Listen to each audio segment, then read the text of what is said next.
Chairside Story. I'm your host Leo Varshavsky, and today we're going to talk about dentistry, about life, about general, about what our new guest going to talk about, and our guest, dear friend, Dr. Cupic. Dr. Cupic, nice to see you. Nice to see you. Welcome to our podcast. Thank you very much to invite me here. My pleasure.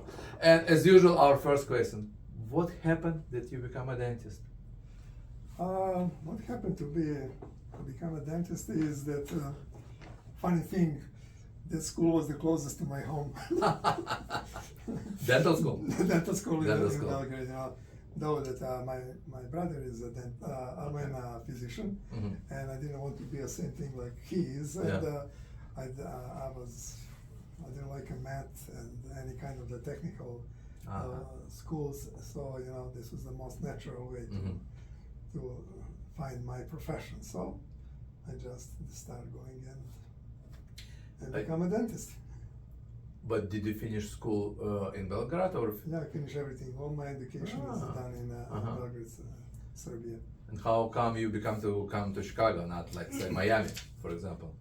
My father was a prisoner of the war, of World War II in Germany, and since he didn't want to go back to the communist country, and he gave his word to the king of the Serbia, he decided to stay in Germany. Then after the concentration camp, stays for a while in Austria, and then with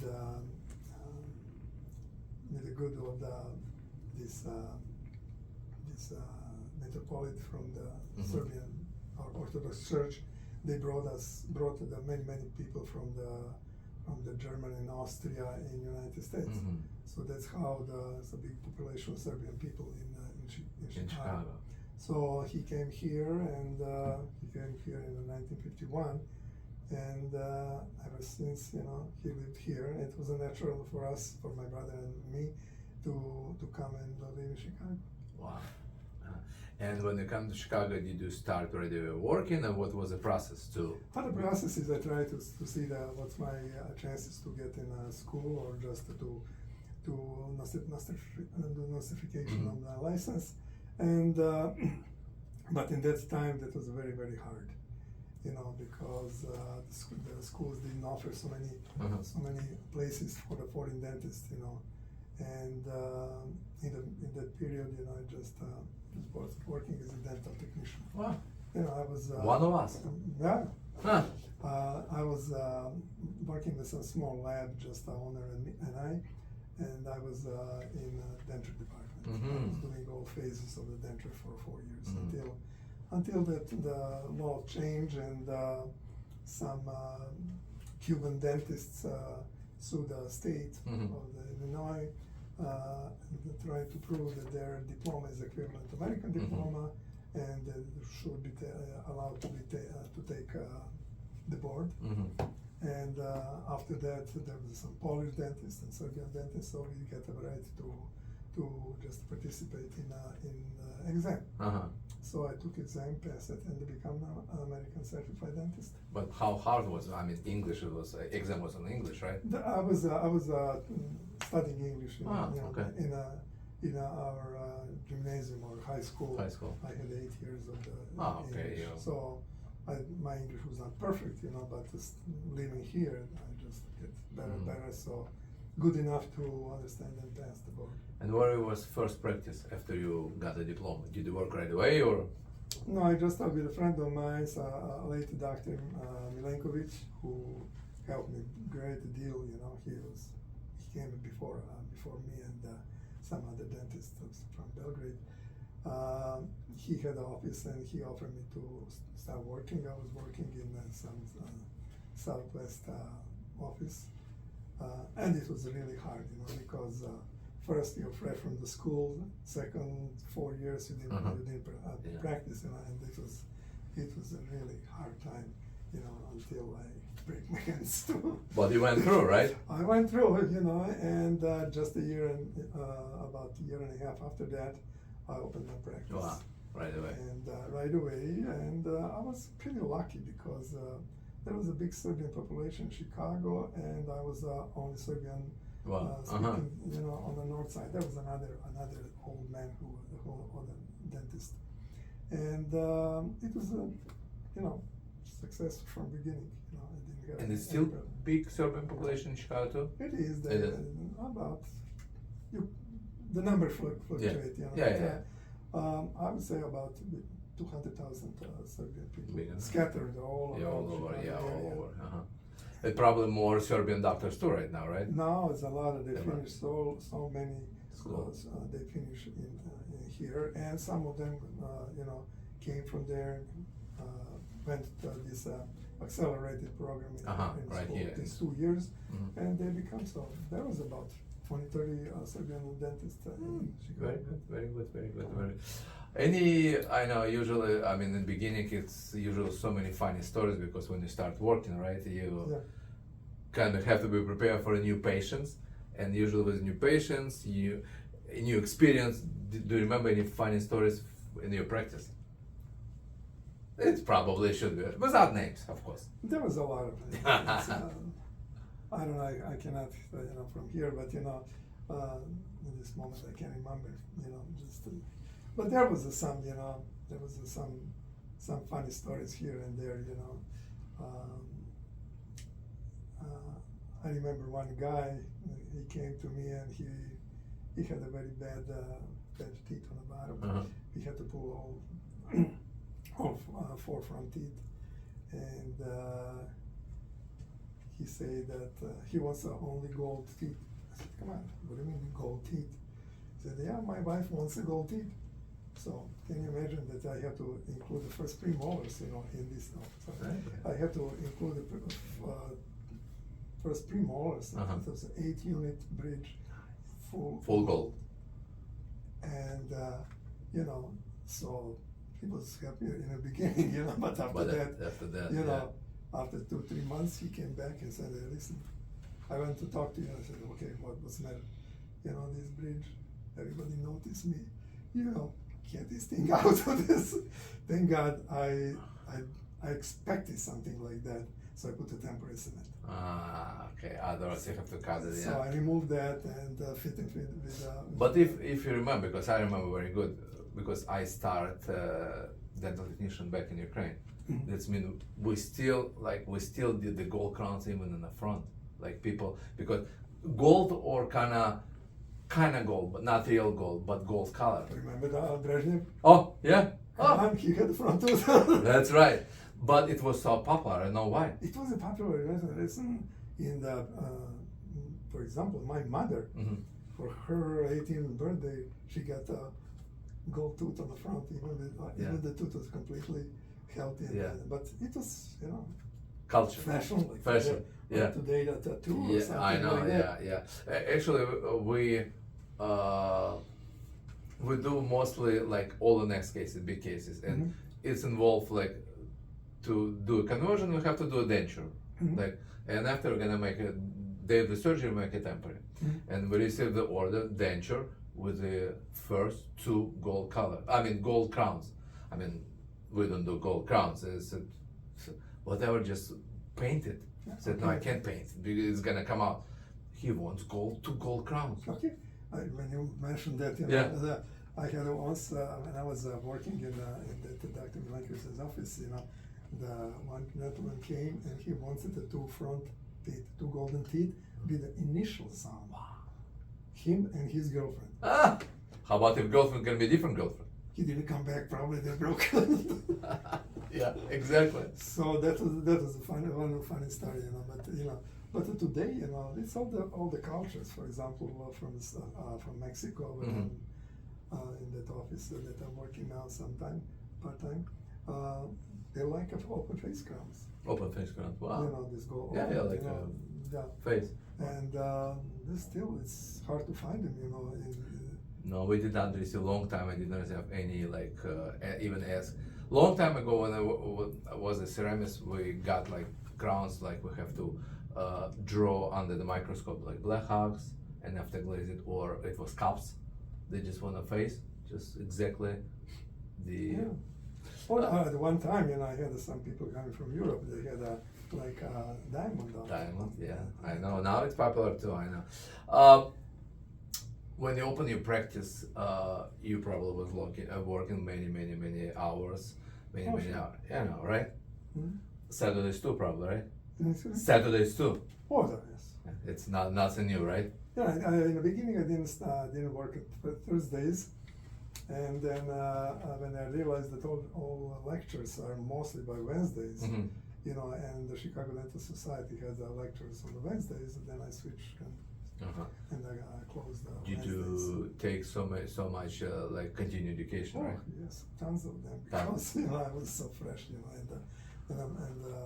you cannot compare dentistry from '67 in Belgrade, in Serbia, that Yugoslavia, Yeah. at that time Yugoslavia, and dentistry here, So I had a lot to learn, Uh-huh. to get in the level to be accepted. And your own practice, how long you were on your own practice? How many years? I practice. I opened my practice in 1972, and I closed my practice actually by the force of the nature. I had to close my practice in 10th of May of the 2015. 2015, yeah, it's been 45 years, that's a lot. But you're still working? Still working. Part-time, but still working, right? Yeah, just a little Wow. Because, I mean, it's impossible not to work, right? You can still... Yeah, to do you see, usually when I joke with kids, I said, how long you gonna be working? I said, nothing. I get in the morning, I put my hands, it doesn't shake, let's go to work. Wow. You mentioned your kids. Are your kids still like coming back to Belgrade to visit relatives or? Not so much. Not so Neither do I. Really? Because of the practice. I've been in Belgrade Because you were 3 busy. times. I was busy, and once was this big. It was a world convention in Uh-huh. Belgrade at that time. So with a group of the dentists, we went there, and next time I was going again with a group of the Serbian fans of Djokovic. We went to Belgrade, and that was a Davis Cup Uh-huh. final in Belgrade, when Serbia beat France, and that was. Did you ever meet him or no? No, Joking. unfortunately Yeah, he's unbelievable. Yeah, he's unbelievable. I know he just lost in French Open, right? Yeah, I know. he's 4 years old. I know, but he's still good. He's in the top 10. What do you expect? He's still good. Yeah. Everybody expects him to be number 1, but you cannot do that. It's Come back to dentistry. If you're still working, what you can say how dentistry changed from, let's say, 1971 nowadays? 1970. Listen. When the first composite came, Uh-huh. it was, my God, it's such a big difference. Instead of amalgam, right? For example, yeah. Amalgam, yes, but Yeah. instead of the silicate. Okay. Remember that? Yeah. Front teeth. Yeah. Put the silicate. Looks nice. Yeah. 50% Yeah. go in the root canal. Uh-huh. Yeah. So when the first composites came, it was such a big, especially with the light. Mm-hmm. Actual light, brought the biggest change in the dentistry. And because we have all the time to sculpture, to Uh-huh. skip it with the light, and it was really, before my time, the biggest was handpiece. Yeah. I can't even imagine. Handpiece, Handpiece. because, the one with the Yeah. going with the, that was, but it was a big, I think that the composite made the biggest. Uh-huh. And now after that, today's day, Today day, technology, Yeah. it's taking over so much, and it's so much easier for the dentistry today. And look at the materials, look at the impressions, the way, before we had this rubber base impression. Yeah. First it stinks, and it's so high, and it has a limited time to work with, and you have to go fast. But let's say nowadays, did you ever experience to use, let's say, scan? I'm not talking about photogrammetry, but scanner. I mean, it's much easier, right? It's no more impression. Yes. No more impression, huh? Sometimes yes. No, sometimes, yeah, Yeah. but most of the time nowadays everybody impression. Most of the Sometimes time. in some offices they don't have impression material. Yeah, yeah, I know. I don't think that's it still, you know. If you have some undercuts, you know, and go inside. They don't care. They say, okay, illuminate when you design, illuminate. Because when we come to the That's a office, guesswork. I know. Yeah, when we come to the office, sometimes we need to take whatever bite, blue if we're not gonna care with Yeah. us. Some doctors they don't have it. It's it. They stop using because they're using scan. I think that they know there is a room for both. Yeah, this is my theory. That's everything. Every time it's room for everything. It's mean we do analog too, like Yeah. conversion, and it's kind of old way, but it's still working. Oh, And yeah. sometimes we can't do digital because it's no way we can. This is somebody. I mean, whatever somebody is you know, happy with, you know, he should use it, you know. Yeah. But for me, is the most important is to have a good impression, good Quality. to give technician something good to work on, you know. And plus, you were a technician, you know how it should look. I was, Time may change, but it's still everything kind of same Yes. stuff. Yes. Any suggestion for the new kids, new adults, in the future, how they can keep teeth in a good condition, for example? Teeth, how to keep teeth in a good Nothing. condition? Go every 6 months to the dentist and That's it. check, That's clean it. good, Uh-huh. have a good home care. Go regular checkup every 6 months, and most likely you're not going to have any problem, unless you really has a, you know, just your genes are against you. How about food wise? Like what kind of food they give it to the jump to make some cavities or I listen to all the phone sugar. sugar? But everybody eats sugar. Sugar is the biggest, you know, toxins. Then it's Mhm. you know them all, and that's the biggest. Good for nothing, but for taste Mhm. buds. Mhm. You Mhm. know, and I think that if we control the intake of the sugar, that would be much better. And Mhm. Less and sugar, I think, and healthy but, teeth. but you know, it's all depends of the of the materials position of the patients. You know, the poorer the patients, the more cavities they have. Mhm.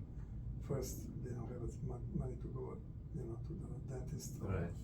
You know, and second, somebody who can afford that has a less problem with the teeth. Do you And remember? you know, and the question is how much patients accept that what we told them. You know. Yeah, exactly. And I usually tell them, she said, I don't have money to come every 6 months, and said, okay, do you change your oil in the car? Every 6,000. You do, right? I Usually. said, I do. So you trust technician more than you trust me? Mechanic. That's a good one. Yeah, it's a good one. Yeah, it's true. Yeah. So that's what it is, you know. So I think that with a better care, and I think that the American Dental Association is doing a great job, you know, promoting for our kids, and you know, because the number of the cavities dramatically went down. I know, In yeah. comparison with the 50, 60, you know, 100 years ago. Yeah, because I remember back then when we were there to go to the dentist, it was like you better kill yourself than go to the dentist. And I remember when I came here, my old teeth were already almost done, Yeah. and that was 25. And now I can see my kids perfectly. Oh, yeah. Why? Yeah, because they go in Better every care, 6 months. Better Yeah. care. Every 6 better, months. Yeah. Better brushes, better toothpaste, better care. You know. Yeah. And absolutely, that's true. You know, there is no nothing miracle in that. You know, it's just thorough care. That's all. I know you were so busy as a doctor, as a dentist. Do you have any other hobbies than dentistry? Do you like anything else? Like, let's say me. I like to make drinks. I like to be a bartender.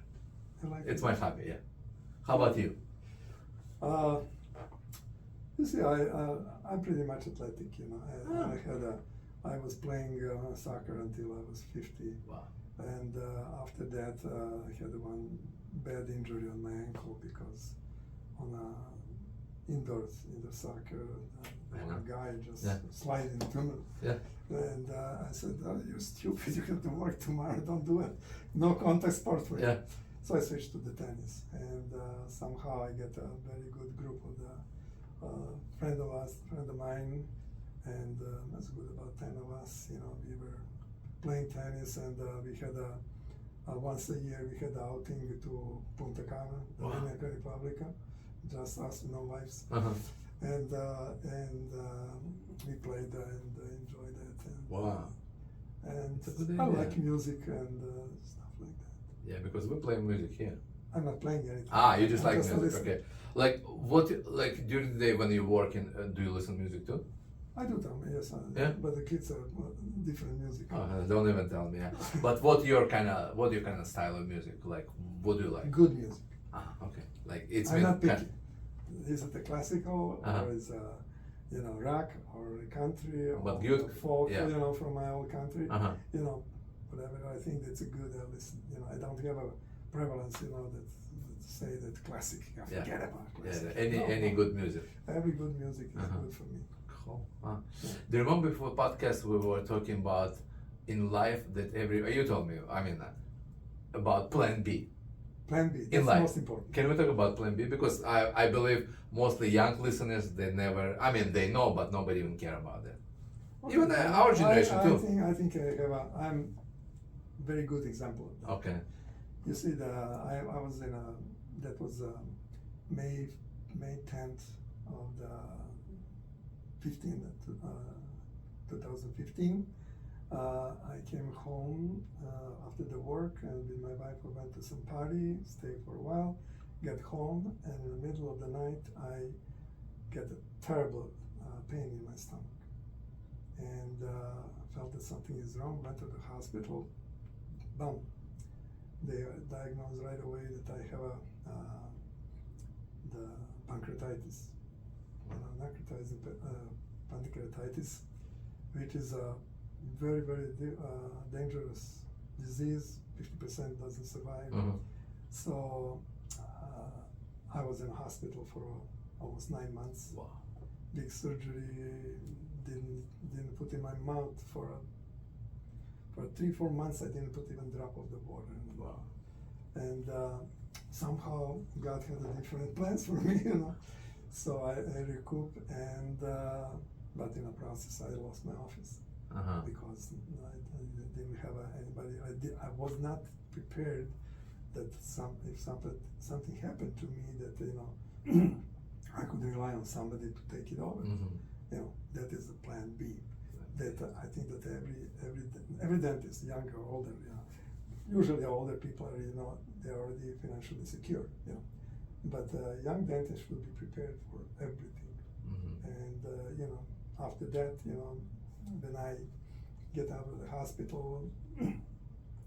I stay home for a while, you know, and then I felt that I'm good to go back to the dentistry. Uh-huh. And in the middle of 2016, I started working a little bit, and then I was temping, and then I leave some office for a day or two for my old patients, and then I went and worked for somebody else. But usually, can you talk what usually in plan B should be included, like basic, more important stuff. For example, what? Well, listen, I think that you should have you should have a plan. If you're married and you have kids and some, you have to. If you support, you support the family. You know, you have to have a legal, Documents. secure yourself with the lawyers and the plus financially you have to set aside something, just to survive until you come back in a practice or something, because there's so many people, so done, break your leg, break your arm, you cannot work for 2-3 months, and that's the practice can really suffer in the meantime, and you have to be prepared for everything. So I was not. So I was just one, example of what not to do. So I had an associate, but that good, you know. And after that, I'm happy. No, yeah, I'm but happy. like I'm, you know, happy, we're I'm saying happy that I came from above back on earth, you know, and I was able still to even do work, to live normal life, to be a dentist again, to participate in sport, to be with the family. it's more important, yeah. Because we're saying smart people learn on your own mistake, but very smart people learn on somebody's mistake. Because it's really nice to listen. Okay, plan B. Like even like us, well, we just started. I know, maybe not last year, but maybe 2-3 years ago, to figure out how to like have a plan B. Like in our 50s, I know we should start way a long time ago, but we're happy, party, kids. It's no time for that. It's fine to be a dad, but you know, yeah. still, you know, you have to think about them back. You know, I know. We are mortal people, you know, and it can happen. But wisdom comes usually when you get older, as usual, right? All this definitely, you know, when you're 20s and 30s. God forbid to go back in the 20s. I know it's fun to remember this, our 20s, and but you still enjoying dentistry. You still. I still do. Yeah. Wow. You see, I know that, you know, I'm not the same as before, you know. So there is some procedures that I'm not doing. You know, I'm not doing any more surgeries. I mean, not extractions. I'm not doing molar root canals or something. Mostly restorative. But you did. I did, yeah. You did. Wow. Well, I mean, you did everything. Like I mostly. I didn't go ortho. I didn't touch ortho. Or I didn't go complicated surgeries like. But you did implants, right? Simple implants. I didn't. I didn't do it. I didn't do surgery. I'm not in surgeries. Okay. But I was just restorative. Yeah, because now GP now they're doing everything. Listen, I have a very good, you know, support. You know, I have a good group of the oral surgeons, Dr. Hasteter and Dr. Cherney at that time. You know, and after that, you know, I have a great periodontist, Dr. David Barrick. You know, he was. We're still working with him. Yeah, yeah. He's great. Yeah, and he fulfilled all my needs for perio and the implants. You know, because he trusts me. He just promised me to come to podcast too. Oh, he's great. I mean, yeah. he's such a knowledgeable man. Yeah, it's unbelievable. Dr. Barrick, yeah. And so that's I really didn't need to do that, you know.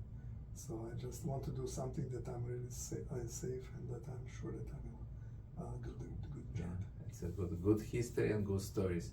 Doctor, it was a pleasure to have you. Thank you so much. And anytime you just call me. If you wanna stop, we can talk about all podcasts about soccer. Anytime. Yeah, because it's a soccer tournament now. Exactly, it starts in Thursday. But Serbia was not here. It doesn't matter. We can vote for. I usually vote for Italy, but Italy never even two times in a row never even just become. I had to go for Italy, you know, but Italy didn't qualify because my son. Twice in a row. My son-in-law is Italian. Oh, so see. I have to. But for me, you know, Brazil is number one. Same. Always. Same. But see, they kinda. Yeah, we'll see. Thank you, Doc. Okay. I really appreciate it. Thank you so much. See you. It was a pleasure for me. Guys, thank you so much and I'll see you next time. Thank you for watching Chairside Stories. It means a lot to us. Please subscribe and follow us for more real conversation with real people.